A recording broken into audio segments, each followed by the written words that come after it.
안녕하세요. 사연 읽어주는 남리입니다. 오늘도 와주셔서 감사합니다. 구독과 좋아요 부탁드리며 오늘의 사연 시작하겠습니다.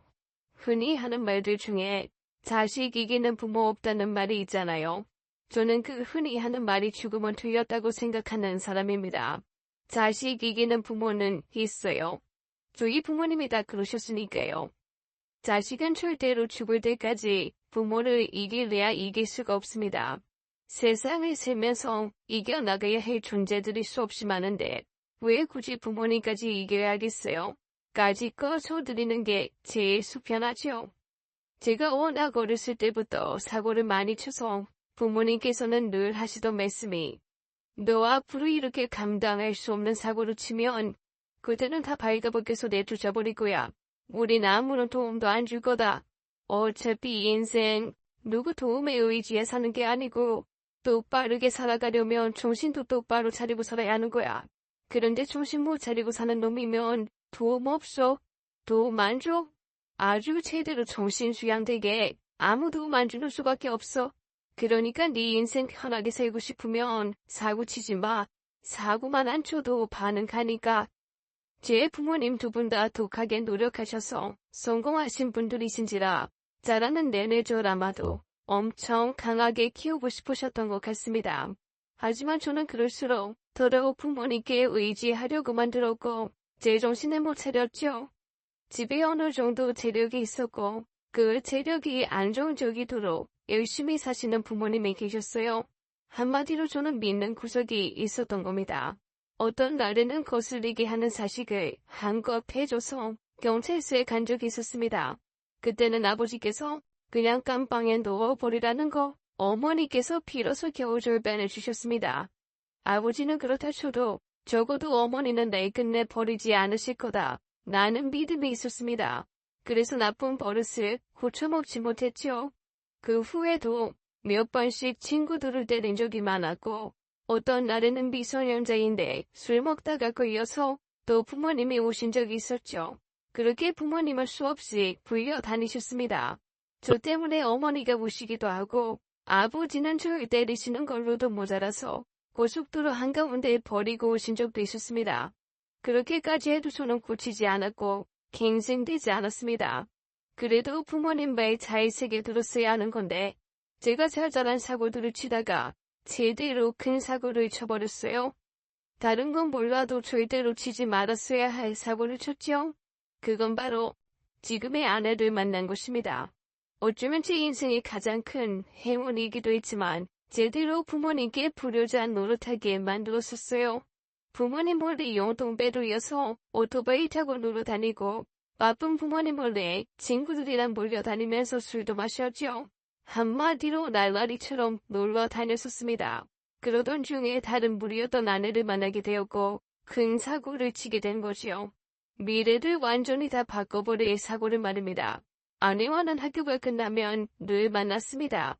저는 집에 가기 싫었고 아내는 집이 없었거든요. 그래도 아내를 만나고는 다른 사고는 치지 않았어요. 친구들과 어울려서 술도 먹지 않았고 담배를 피지도 않았고 오토바이로 타지 않았어요. 오로지 아내에게만 집중하고 사랑에 푹 빠졌던 겁니다. 거의 정신을 못 차릴 지경이었었어요. 아내 또한 의지할 곳이 없던 외로운 사람이었기 때문에 제게 많이 의지를 했고요. 그러다 보니 예상치 못한 상황이 벌어졌습니다. 예상치는 못했지만 어쩌면 당연한 일이 생긴 거였죠. 어느 날 아내가 제게 아이가 생긴 것 같다고 하는 겁니다. 그런데 아무리 제가 몰라도 배를 보니 한두 달이 아닌 거예요. 나도 처음에는 몰랐는데 그냥 식욕이 돌고 살이 찌려고 그러는 줄 알았지. 내가 임신이라니 생각도 못하고 있었어.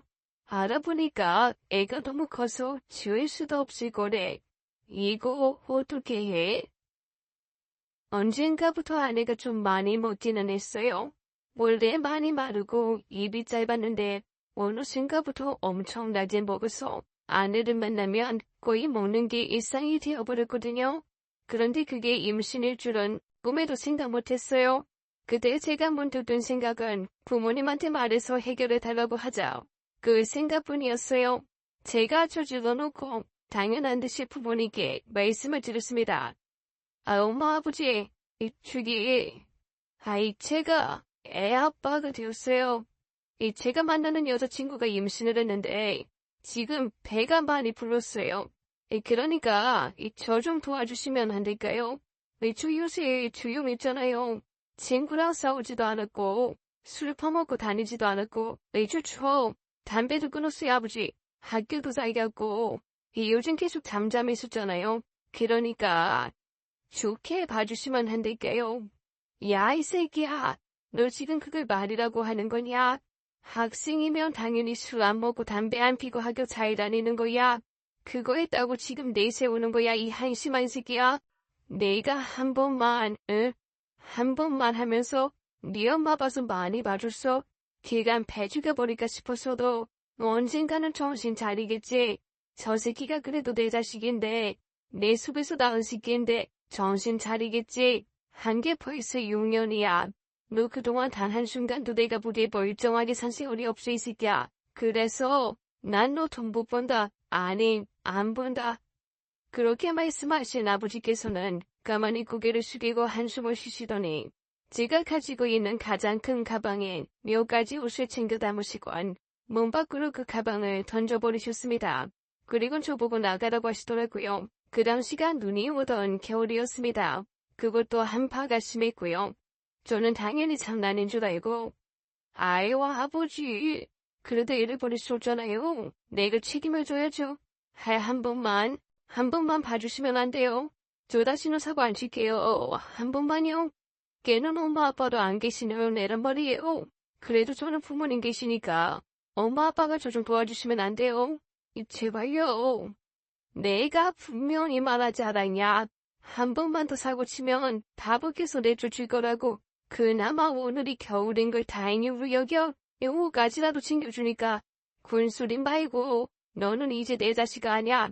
내일 당장 호적에서 파낼 거니까 썩 나가. 그런 시조의 아버지 덩치가 상당하셨고 굉장히 힘이 있으셨습니다. 말씀대로 어머니 때문에 저를 한 대도 안 때리고 키우셨습니다. 그런 천하장사 같은 아버지가 제 멱살을 잡아서는 밖으로 끌어 내던지시는데 저는 그대로 내동댕이 쳐줬죠. 그때 엄마가 놀라셔서는 맨발로 절 따라 나오셨어요. 그러자 아버지께서는 그런 엄마를 보며 그럼 당신도 나가던가. 애 그렇게 키우는 거 아냐? 이렇게 말씀을 하시는 겁니다.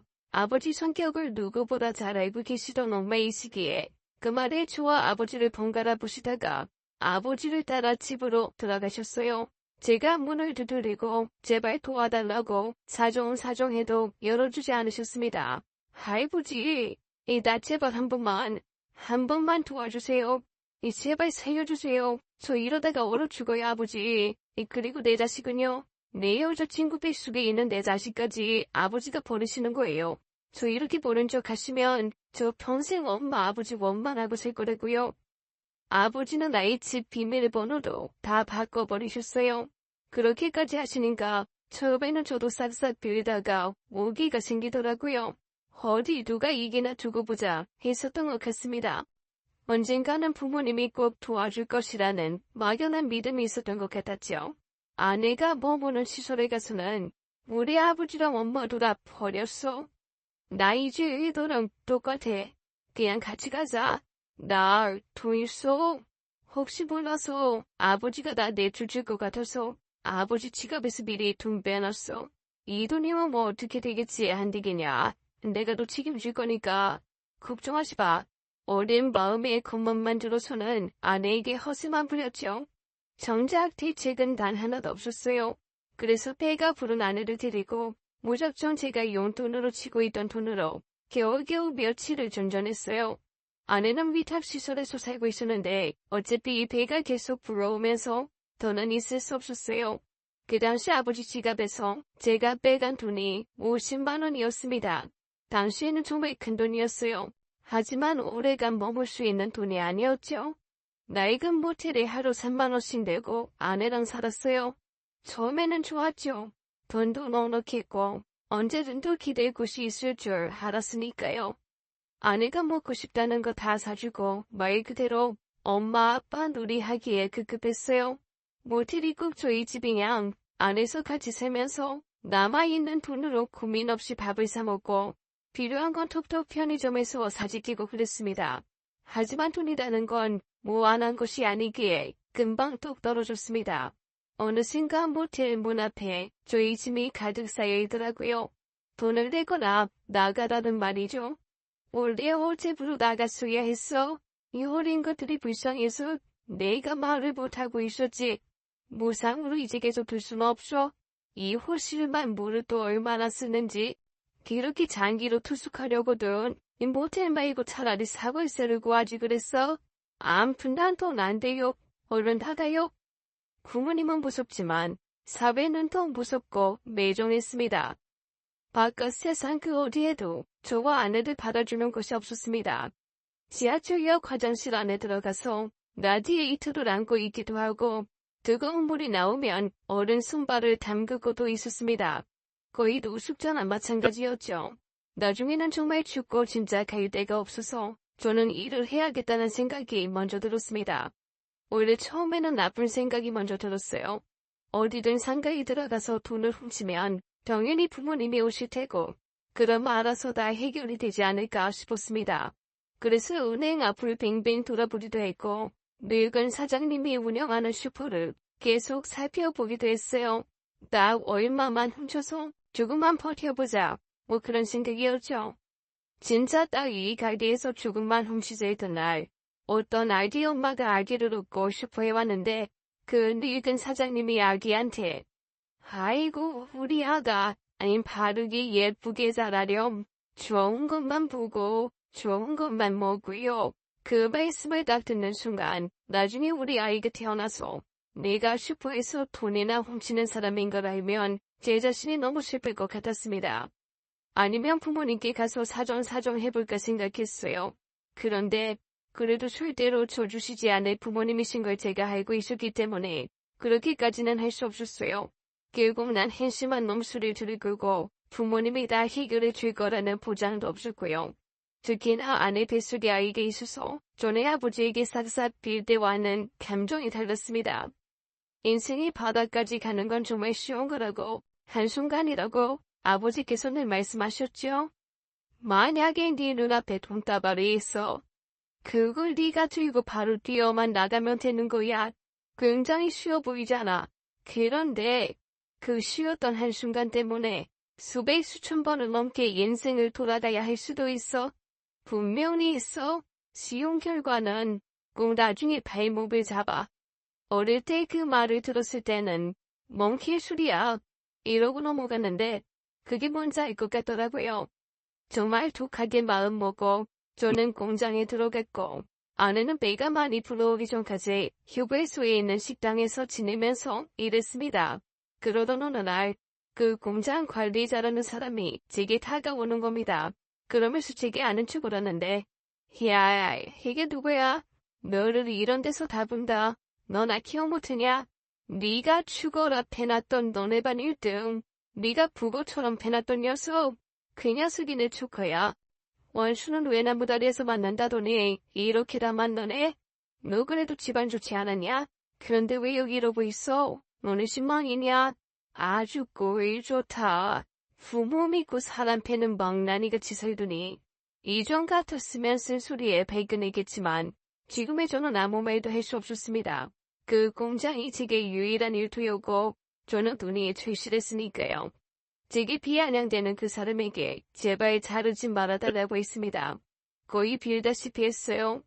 그때는 옛날에는 제가 정말 철이 없고 생각이 없었어요. 정말 죄송합니다. 지금은 그때랑 달라요. 저 여기서 일하는 거 정말 간절해요. 제가 애가 생겼어요. 그래서 집에서 쫓겨났고 방 한 칸이라도 마련하려면 무조건 여기서 일해야 돼요. 부탁드립니다. 자르지 말아주세요. 지금 돌이켜보면 인생에서 가장 힘든 시기였지만 그때만큼 간절했던 적이 없었던 것 같아요. 돈 한 푼 한 푼이 소중했죠. 돈이 없으니 사람이 비굴해지는 건 정말 빠르더라고요. 원래 같았으면 쉽게 부모님께 손벌려서 생활하고 살았을 건데 제가 직접 보이려니 정말 죽을 노릇이었습니다. 전에는 가볍게 사 먹었던 것들, 껌이라든지 과자, 음료, 이런 모든 것들이 결국 돈이었어요. 제가 돈을 벌기 시작하면서는 모두 말라 죽을 것 같아도 꼭 창고 공장에 들어와 정수기물을 마셨죠. 하지만 한탄할 새가 없었어요. 아내가 배가 더 불러오기 전까지는 둘이서 작은 단칸방 하나는 무조건 얻어 있으니까요. 그래서 공장에서 야간 특권 추가 근무 모두 다 했어요. 일주일에 3시간도 안 자고 일했습니다. 지금 하려면 못해요. 그때는 고작 고등학교 3학년이었고 혈기왕성했으니 그나마 가능했죠. 그렇게 5개월 정도 일했을 무렵 아내는 일하는 곳에서 임신한 사실을 들키게 되었어요. 하지만 다행스럽게도 그 식당 사장님이 안타깝게 봐주셔서 아내는 더 편하게 일할 수 있었습니다. 담당 업무를 식당 카운터 보는 걸로 바꿔주셨거든요. 그렇게 아내는 아이 낳기 전까지 몇 달을 더 일할 수 있었습니다. 그렇게 둘이 죽도록 벌어서 사골세방 하나를 겨우 얻었고 그 해에 아이도 출산을 했습니다. 거기까지 오니까 그런 생각이 드는 거예요. 어른이라는 거 별거 없구나. 열심히 돈 벌어서 이렇게 여차저차 살면 되는 거구나 싶었어요. 그래서 절 내쫓은 부모님 욕을 하면서 이까지 거 별것도 아닌데 대단히도 요새 떨어타고 혼자 곱씹고 또 곱씹었죠. 한마디로 부모님이라는 자리가 별것 아니라고 가장 여겼던 거예요. 고요한 그 돈 몇 배 쥐었다고 말이죠. 하지만 그렇게 인생사가 쉬운 일이라면 그 누구나 다 멋진 부모가 되었겠죠. 아이를 키우니 이건 완전 돈 나가는 길이었고 정말 숨만 쉬어도 돈이 빠져나갔습니다. 아내와 저 아이 이렇게 셋이 사는데 매일매일 돈이 턱없이 부족했어요. 버는 쭉쭉 돈이 나가고 지갑에 돈이 채워지면 빠지고 또 채워지리 못하게 집값에 전기세, 전화비에 계속해서 새어나가지 바빴습니다. 그래도 이렇게 열심히 버는데 이러다 보면 모이겠지. 나는 막연한 생각이 있었어요. 그런데 그런 생각도 잠시 어떤 날은 아내가 쌀이 없다고 하는 거예요. 월급날이 한참 남았는데 쌀도 없고 아이 부녀도 뭐도 아무것도 없다고요. 그래서 그런 날은 일일 노바다 같은 거라서 겨우 아이 부녀도 사고 그랬습니다. 그냥 나가서 몸으로 떼오면 되니까 괜찮다고 여겼어요. 하지만 그런 일마저도 너무 고되고 반복되다 보니 제가 몸살이 다 나더라고요. 근육통이 너무 심해져서 정작 제대로 출근해야 할 공장에도 못 나가게 되었어요. 일주일간 몸살로 알아 누워있다 보니 받을 수 있는 돈도 못 받고 하루하루 돈만 더 까먹었죠. 그때 뼈저리게 알기는 했어요. 이래서 어른들이 몸 메고 머리 쓰는 일을 하라고 하는구나. 이래서 그렇구나 싶었습니다. 몸이 아프다는 건 즉 돈을 벌 수 없는 상태라는 거였으니까요. 그래도 저나 아내가 아픈 것쯤은 참을 수가 있으니까 괜찮습니다. 그런데 얼마 안 가서 아이가 심하게 아팠습니다. 고열이 시달렸고 기가 찢어질 심하게 불어댔죠. 더 무서운 걸 알다 보니 병원에 쉽게 데려가지도 못했어요. 그저 집에서 아내와 제가 아이 열만 낮추려고 한참을 했었죠. 그런데 어느 순간 아이가 울음을 그치더니 미동도 없는 겁니다. 그제서야 너무 놀라서 아이를 뒤쳐엎고 마구 병원으로 달려갔죠. 의사가 아이의 뇌압이 많이 높다고 당장에 수술을 해야 한다고 했습니다. 그런데 그 순간 제가 당장에 궁금한 건 돈이었죠. 수술비가 얼마나 드는 건지, 대체 돈이 얼마나 드는 건지요. 보험 적용도 안 돼서 비용도 만만치 않았고 죽었다 깨나도 그 당시에 저로서는 구할 수 없는 돈이었어요. 그때 나쁜 생각을 정말 많이 했습니다. 저도 아내도 갈 때까지 간 상태라 많이 지쳐 있었고 아이를 버려야겠다까지 생각했었던 것 같았어요. 서로를 이상한 눈빛으로 바라보았죠. 우선은 아이를 병원에 맡기고 저는 일을 하러 나갔고 아내가 병원에 있었습니다. 그런데 한참 일을 하고 있는데 아내에게서 전화가 왔어요. 무슨 지원센터 같은 곳에서 우리 아이 수술비 면보면 다 대준다고 했다고 고마운 분들을 만났다고 말이죠. 그전까지 정말 다 던져버리고 싶었는데 한 번에 그렇게 해결이 되니 살 것 같았어요. 저도 모르게 일하다가 나와서 물었습니다. 정말 하나님이라는 게 있나 보다. 미치도록 바라니 이루어주는구나 싶었어요. 우리 아이는 운도 좋구나 그렇게 생각했습니다. 병원 측에 연결된 그 시설 담당자가 저희 찾아와서는 이제 걱정 안 하셔도 돼요. 수술도 잘 될 거라고 입원비 수술비부도 저희가 감당할 테니 돈 걱정하지 마시고요. 마음고생이 심하셨겠어요. 정말 감사합니다. 진짜 감사해요. 완전 의인이세요. 복 받으실 거예요. 저희 부모님도 안 도와주신 걸 이렇게 일면식 없는 분들이 도와주시다니 진짜 살았습니다. 시설 담당자분은 약속대로 모든 금액을 수납하고 가셨고 저에게 희망을 잃지 말고 나쁜 생각하지 말라더군요. 도와주신 분들 생각해서 성실하게만 살라고 좋은 말씀 해주시고 가셨습니다. 정말 세상은 살만하구나 싶었어요. 이렇게나 도와주는 곳들이 많구나 하고 말이죠. 다행히 아이 수술이 잘 되어서 회복을 다 시키고 집으로 돌아왔습니다. 도움을 받았으니 정말 그 힘으로 열심히 살아야겠다 싶긴 하더라고요. 그래서 정말 열심히 성실하게만 살았습니다. 하지만 성실함 하나만으로 살아가기에는 세상은 생각보다 너무 팍팍했어요. 돈은 벌어도 없었고 아이는 자주 아팠고 그러면서 아내와도 조금씩 틀어지기까지 했죠. 저는 제 입장만 생각했지만 아내 입장에선 그 어린 나이에 아이를 가지고 그 몸으로 일도 하고 아이를 키우고 아마도 저보다 1000배, 1000배는 힘들었을 거예요. 저는 제 힘든 것만 아내를 전혀 배려하지 못했습니다. 그 당시에는 결혼 생활이라기보다는 아내나 저나 거의 생존이었으니까요. 그래서 결국엔 사소한 말다툼을 하다가 아내가 집을 나가버렸어요. 어디 갈 데도 없는 사람인데 어딜 갔나 싶어서 아이를 업고 찾으러 다녔습니다. 얼마 안 찾아보고 금방 아내를 발견했어요. 동네 놀이터에서 소주 한 병 놓고 벤치에 앉아 있더라고요. 아내도 저를 발견하고는 허탈한 듯이 웃었습니다. 어쩜 집을 나와도 갈 데가 없냐? 진짜 슬프다. 뭘 어디 가려고 그래. 내가 미안해. 내가 잘못했어. 너무 피곤하고 일이 힘드니까 자꾸 당신한테 화를 내나봐. 다시는 말 그렇게 안 할게. 춥다. 얼른 집에 가자. 나 주머니에 3,000원 있는데 소주 안주로 새우깡이나 하나 살까? 그래, 좋아. 그래도 믿고 의지할 사람이 서로밖에 없었기에 부부싸움은 칼로 물베기였어요. 그런데 정말 죽으라는 법은 없는 건지 모든 돈이 뚝 떨어져서 진짜 죽겠다 싶을 때 이전에 아이 수술비를 지원해준 곳에서 또 연락이 왔습니다. 어린 부모들을 위한 지원금이 나오니 받아가라는 말이죠. 사골세로 살고 있는데 주택 지원도 된다고 하는 거예요. 후원자 한 분이 계시는데 애기 엄마 이야기를 했더니 지정해서 지원해 주시겠다고 해서요. 이런 경우가 거의 없는데 운이 좋으신 거예요. 어디 안 거치고 바로 지원해 주시는 분들 거의 없으시거든요. 후원금 때문에 의심들도 많으시고 그래서 아예 아무 주소를 오세요. 꼭 로또라도 맞은 기분이 들었습니다. 저는 일하느라 가볼 수 없었고 아내 혼자 가서 서류를 내고 왔다고 전해 들었습니다. 그리고 생각했던 것보다 지원해준 것들이 좋았어요. 원래 사과세 지분 곰팡이도 있고 바퀴벌레가 너무 많이 나와서 혹여나 아이가 병에 걸릴까봐 걱정이었거든요. 이사하게 된 주택은 집이 좀 낡기는 했어도 넓었고 환기하기도 좋았습니다. 그리고 다른 것보다도 6개월에 한 번씩 100만 원씩 내면 되었어요. 그래서 부담도 없고 너무 좋았죠.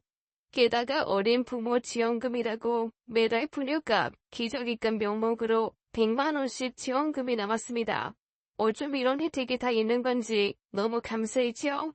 그래서 전에 되었던 담당자님께 몇 번이고 더 감사를 표했습니다. 전에도 말씀드렸지만 매번 저희 챙겨주셔서 감사해요. 사실 요즘 공장에 일이 없어서 예전만큼 일을 할 수가 없었거든요. 그런데 남 모자란 만큼 지원금도 나오고 집세도 조금만 낼 수 있어서 좋습니다. 정말 감사해요. 복 받으실 거예요. 성실히 사시니까 이런 일도 있고 한 거지요.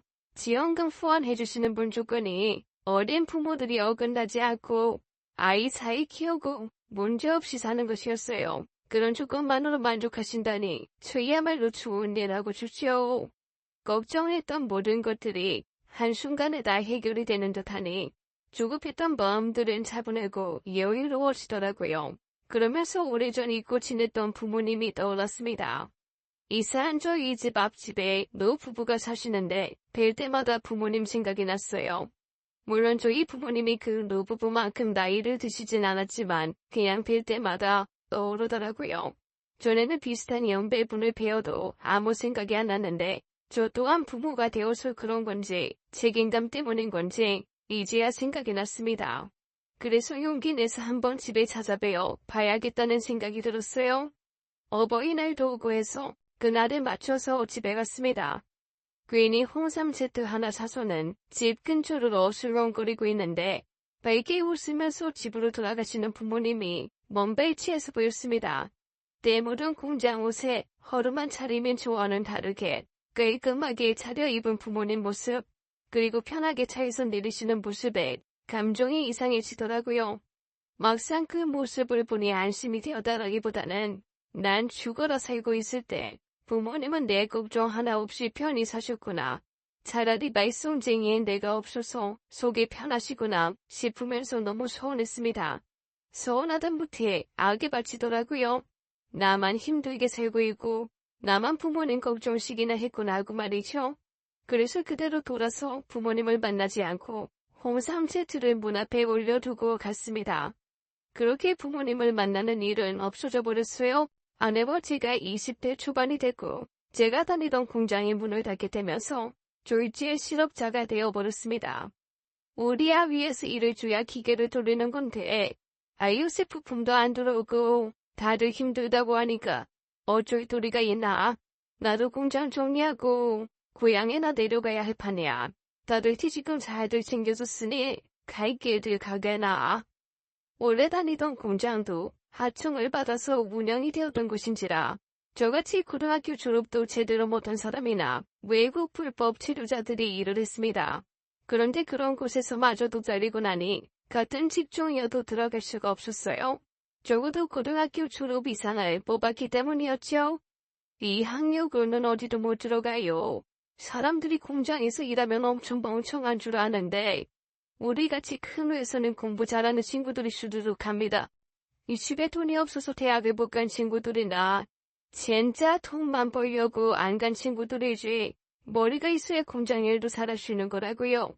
그런데 검정고시도 아니고 고등학교 정도면 충졸인데 요즘 세상에 충졸이 어딨습니까? 대학에 대학원까지 가는 방국이에요. 그렇다고 뒤늦게 검정고시를 준비할 수는 없었어요. 자식이 있고 와이프도 있고 먹여 살려야 할 식구가 있었기 때문이죠. 그래서 매일매일 공부만 뒤지면서 수없이 채용 거절을 당하고 다녔습니다. 그러던 중에 전에 저희 집과 아이 수술비를 지원해준 센터에서 일자리 제공을 해준다고 연락이 온 겁니다. 이 정도면 거의 제 인생을 위해 생긴 곳이 아닐까 싶을 정도로 격하게 감사했어요. 센터에서 일해줄 사람을 보고 있는데 마침 자리가 하나 난다고 말이죠. 일하면서 낮에는 공부를 하고 검정고시를 준비하라고 했습니다. 그래서 그 덕에 일도 하고 공부도 하면서 검정고시를 패스했어요. 고등학교 졸업도 했으니 그런 괜찮은 곳에서 일을 해볼 수 있겠다 기대하고 있었는데 군대 입대하라는 통지서를 받았습니다. 진짜 청천벽력 같은 소식이 아닐 수 없었어요. 하지만 센터에서는 아내와 아이를 잘 케어해줄 테니 병역 의무까지 마치라고 하더라고요. 군대까지 다녀오면 더 취업 잘 돼요. 애기 아빠도 잘 알고 해요. 면접 볼 때 군필자 우려하잖아요. 아직 많이 젊으니까 남들 갖추는 건 다 갖춰요. 애기 엄마는 우리 센터 식당에서 일할 거고 아이도 같이 있을 수 있는 놀이방 있으니까 걱정 말고요. 아유 다녀와요 빨리. 그래서 저는 그 도움 덕에 미루지 않고 군대를 다녀왔습니다. 중간중간 휴가를 나와서 보니 아내도 일에 잘 적응하고 있었어요. 게다가 아내 또한 일하면서 마치지 못한 고등교육 과정을 공부했습니다. 이제 나중에 아이가 더 크면 멋진 엄마가 되고 싶다고 말이죠. 그 말을 들으니 저도 충분히 동기부여가 되더라고요. 제 아이가 나중에 부모님이 어떤 사람인지 인지하기 시작했을 때 나도 멋진 아빠가 되고 싶다. 정말 잘해보고 싶다는 생각이 들었어요. 제가 제대로 했을 땐 아내 또한 저처럼 검정고시를 패스했고 심리학을 공부하고 싶다는 생각이 들었다면서 대학도 준비하겠다고 했습니다. 그런데 저와 내 상황이 서로가 대학까지 가기에는 무리였어요. 우리 아이 대학 학자금 자금부터 모아도 될까 말까였으니까요. 이거 충분히 아닐까? 우리 아직 그 정도는 아니야 여보. 물론 대학 가고 공부하면 좋지만 상황이라는 게 있는 거잖아. 상황 봐가면서 해야지. 지금 상황에서 당신이 공부 이어가면 그거 이기적인 거야. 미안하지만 대학은 또 나중에 하는 걸로 하자. 이제 나 제대도 했고 둘이 돌아가면서 죽어라 이래야 돼 또. 아니야, 그건 좀 어리석은 생각이라니까. 여기 센터에서 일하면서 보니까 우리 도와주시는 분들 전부 다 대학 졸업자야. 그리고 작은 지원센터 같아도 우리 둘이 죽어라 버는 돈보다도 훨씬 많이 벌어. 내 말은 우리가 구줄 검정고시 가지고는 죽어라 이래도 한 사람 몫을 두 사람이 버는 것밖에는 안 된다고. 그러니까 조금 고생하더라도 더 큰 것 보고 생각하자. 응. 고생 잠깐이야 여보. 저는 아내가 이해되었지만 동의할 수 없었고 아내 또한 제 마음을 알았지만 모르는 척하고 싶어 했습니다. 서로를 잘 알지만 현실 앞에서 많이 흔들릴 수밖에 없었어요. 제가 아내의 공부를 막은 건 아무래도 학업과 일을 같이 하면 수입이 줄 수밖에 없어서였어요. 그런데 아내가 그럴 걱정 없이 좋은 부업을 찾았다면서 센터 일도 하고 부업도 하면서 야간 대학을 다닌다고 했습니다. 학비 또한 센터에서 지원금이 나온다고 했고요. 좀 하는 일마다 하늘에서 도우시는지 내가 인생을 잘 살았구나 싶었어요. 반면에 이런저런 잊어버린 부모님이 다시 한번 서운해지더군요. 그래도 손주 한번 보고 싶을 법한데 부모님은 단 한순간도 저를 찾지 않으셨습니다. 그럼 저야말로 진짜 보란듯이 잘 살아서 성공해서 부모님보다 잘 되는 그날 돌아가서 보여드려야겠다 싶었습니다. 그때는 몰랐어요. 그러기에는 저의 시간과 부모님의 시간차가 매우 크다는 것이요. 어느 날 모르는 번호로 제게 연락이 왔습니다. 제 번호는 어떻게 한 건지 이모셨어요? 너희 엄마 많이 아파. 그래서 입원했어. 너는 아무리 그렇게 집을 나갔어도 너네 부모 걱정도 안 되니? 자식이라고는 너 하나 있는데 어쩜 그렇게 생각이 없니 너는? 사고 치고 나갔으면 금방 굽히고 들어와서 죽어라 빌었어야지. 너나 네 엄마나 서로 자존심 부리기는. 빨리 너희 엄마한테 나가봐.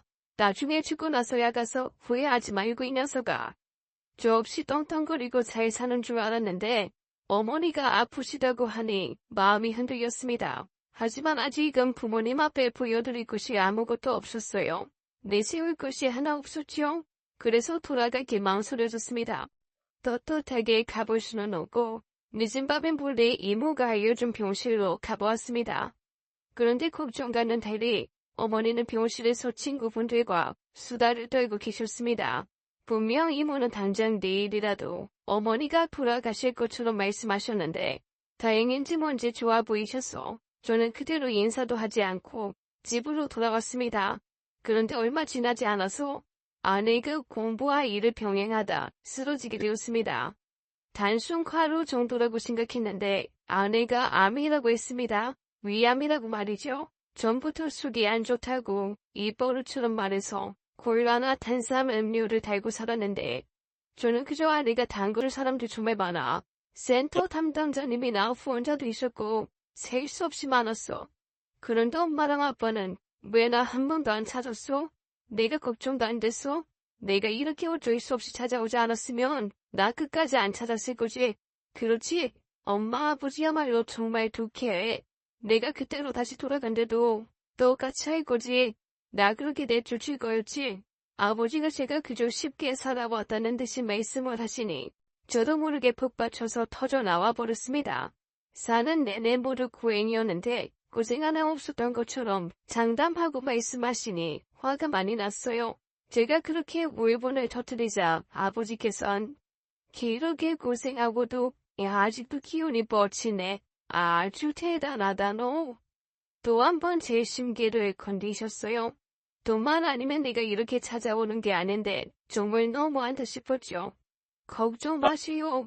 이번에 빌려주신 돈 제가 꼭 다 갚을 테니까 도움 한번 주셨다고 또 저 한심하게 보고 그러지 마시라고요. 예전에 저 아니에요, 아버지. 아내가 퇴보고다고서 저는 엄마 아버지께 도움 꼭 갚겠다고 감사의 인사를 드리곤 다시 발길을 끊어버렸습니다. 정말 보란듯이 성공해서 내가 그 돈 진짜 빨리 갚는다. 일을 박박 갈았습니다. 그리고 공장에서 받은 퇴직금이 뒤늦게 정산이 되어서 그 돈을 부모님께 갚을까 아니면 조금 미룰까 고민을 하게 되었어요. 부모님께 그 돈을 다 드리면 정말 수중에 돈이 한 푼도 없었거든요. 그래서 한참을 고민하고 있었는데 동네에 사시는 주민분 한 분이 동네에 그래도 나름 잘 되는 골목길에 있는 슈퍼가 내놓아졌다고 했습니다. 그래서 누가 인수할지를 이야기하시길래 저도 모르게 바로 제가 해보고 싶다고 이야기를 했어요. 그래도 가게 하나 놓고 살면 여유가 좀 생기지 않을까 싶었거든요. 그러자 슈퍼 사장님도 좋다고 하셨습니다.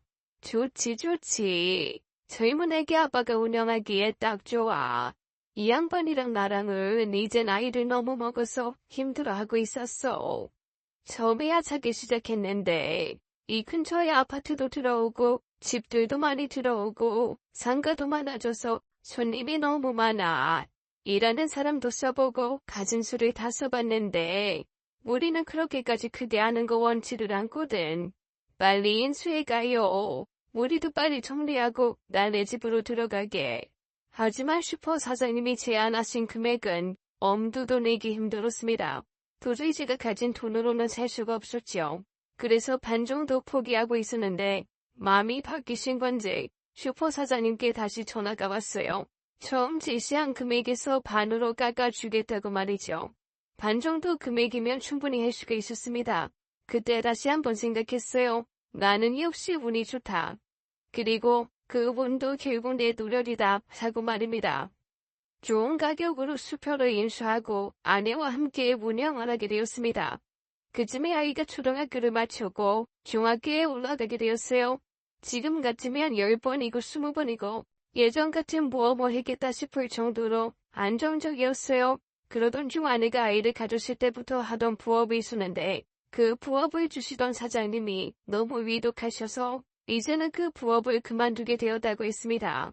아쉬워. 돈이 드는 걸 떠나서 나 진짜 힘들 때부터 이 일에 썼어서 좋아하거든. 당신이 열심히 벌어오는 돈이 있기는 했지만 그것만으로는 너무 부족해서 이 부업하면서 우리 아이 옷도 사줬고 나 공부하는 책도 샀고 꼭 보너스 같은 기분이었는데 매일 일 주시는 분이 너무 안 좋으시다네. 얼굴은 한 번도 못 뵈었고 성함만 알고 있는데 이참에 병문안 핑계로 한번 뵙고 인사나 드릴까? 그게 예의겠지.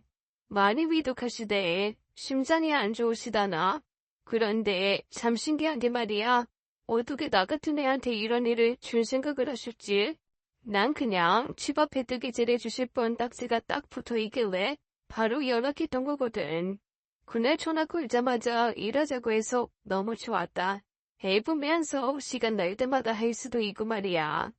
에이, 말 나온 김에 뵈러 가야겠어. 소개해주신 분한테 내일 물어봐야겠다. 에이, 그럼 엄청 고마운 분이시네. 명함 가지고 있어? 성함이 어떻게 되시는데? 병문안 가는데 꽃다발이나 화분 같은 거라도 맞추고 할 거 아냐? 알려주면 내가 미리 주문해 놓을게. 성함이 잠시만 전화기에 저장해뒀었는데. 아, 여기 있다. 심금자님. 아내의 말에 갑자기 가슴이 벌렁해지는 겁니다. 심금자면 저희 엄마 성함이시거든요. 저희 어머니 성함이 그렇게 흔한 이름이 아니셔서 아내에게 몇 번이고 더 확인을 했고 그때 마침 물어본 병원 주소가 날아왔습니다. 확인해보니 제가 마지막으로 어머니를 찾아갔던 바로 그 병원, 그 호실이었죠. 그래서 아내에게 어머니 성함이라고 말씀을 드리자 아내도 화들짝 놀랐습니다. 그 매니저라는 사람에게 몇 차례 전화를 걸어 확인하니 저희 어머니가 맞았어요. 그래서 저는 아내와 급히 어머니가 계시는 병원으로 갔어요. 어머니는 상태가 정말 안 좋으셔서 산소 호흡기도 끼고 계셨습니다. 함부로 병실에 들어갈 수조차 없었습니다. 밖에 계신 아버지께 아내가 일하던 곳에 대해 물었어요. 그러자 맞다고 하시는 겁니다. 아버지는 철저히 외면하자고 하셨지만 어머니는 마음이 약해서 제가 집을 나가고 백방으로 찾으러 다녔다고 하셨어요. 그래서 저를 찾고 바로 데려오려 했는데 아버지의 말 외에 멀리서만 지켜보셨다고 하셨습니다. 나는 제대로 정신 차리려면 마음이 약해지면 안 된다고 했다. 그런데 너희 엄마는 생각이 달랐어?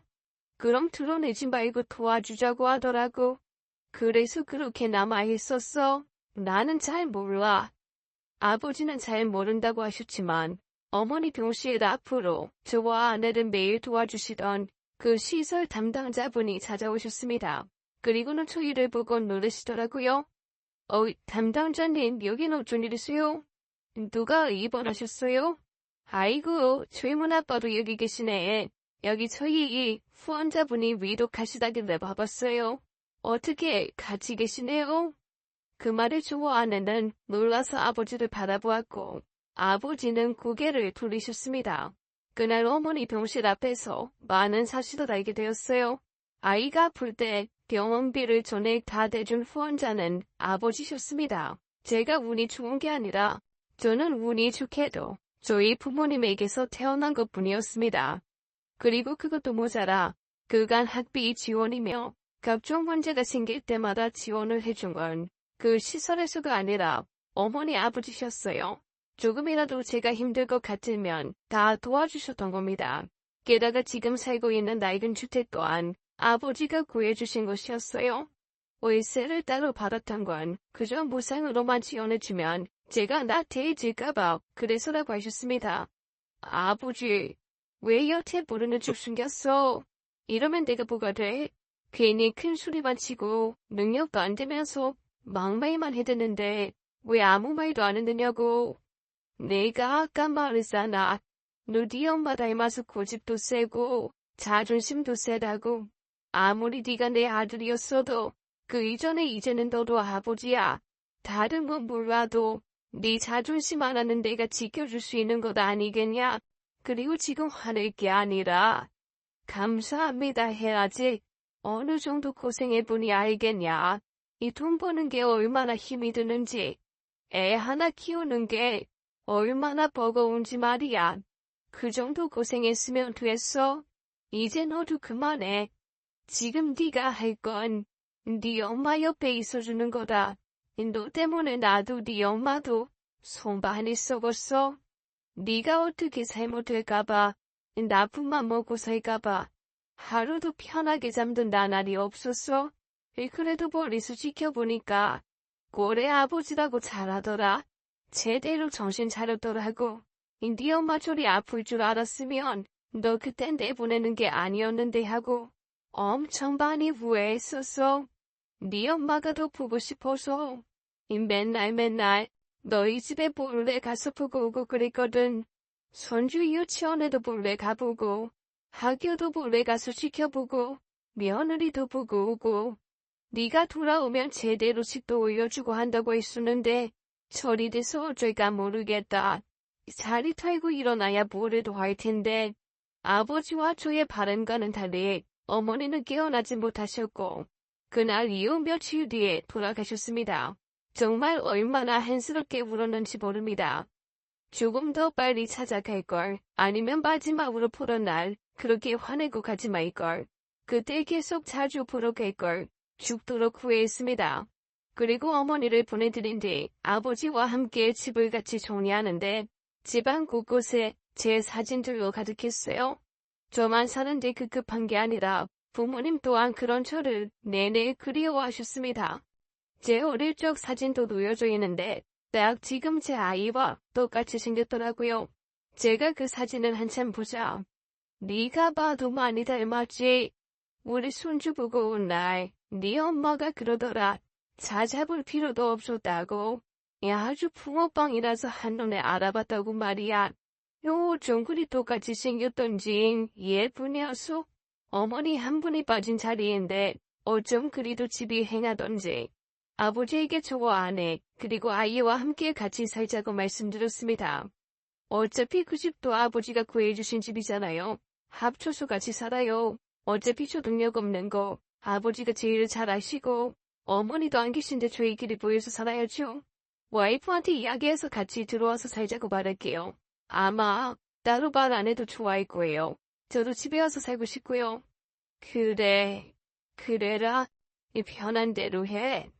집을 옮기는 데 문제가 없었는데 거주지 근처에 구해놓은 슈퍼가 영밤에 걸렸어요. 그래도 운영을 하자니 집과는 거리가 상당했거든요. 그래서 처분을 하는 게 낫겠다 싶어서 부동산에 연락을 했습니다. 근데 거기 슈퍼값이 너무 비싸서 금방은 안 나갈 거예요. 원래 주인이 돈 욕심 많아서 엄청 욕심 부려서 팔았잖아. 워낙에 장사가 잘 되니까 제대로 벌어보겠다면 사겠지만 나는 저희문 애기 아빠가 사서 놀랬다니까. 이 집에 돈이 좀 있구나 했지. 그런데 왜 다시 팔아요? 사는 사람 정말 없을 거야. 거기 진짜 너무 비싸다니까. 무슨 말씀이세요? 저 진짜 싸게 샀는데 원래 내놓으신 가격에 안 샀어요. 반값에 샀었는데. 그러자 부동산 아주머니께서 그럴 리가 없다면서 부동산 계약서를 보여주셨습니다. 그 계약서는 저도 가지고 있었는데 조금 달랐습니다. 제가 낸 가격은 그 가격의 반 가격이 아니라 반의 반 가격만 낸 것이었어요. 아이, 거기 어머니하고 통화해봤어요. 애기 아빠 엄마라는 사람이 와서 돈 주고 갔대. 자기가 내주는 거 말하지 말고 싸게 산 걸로 해달라고 말이야.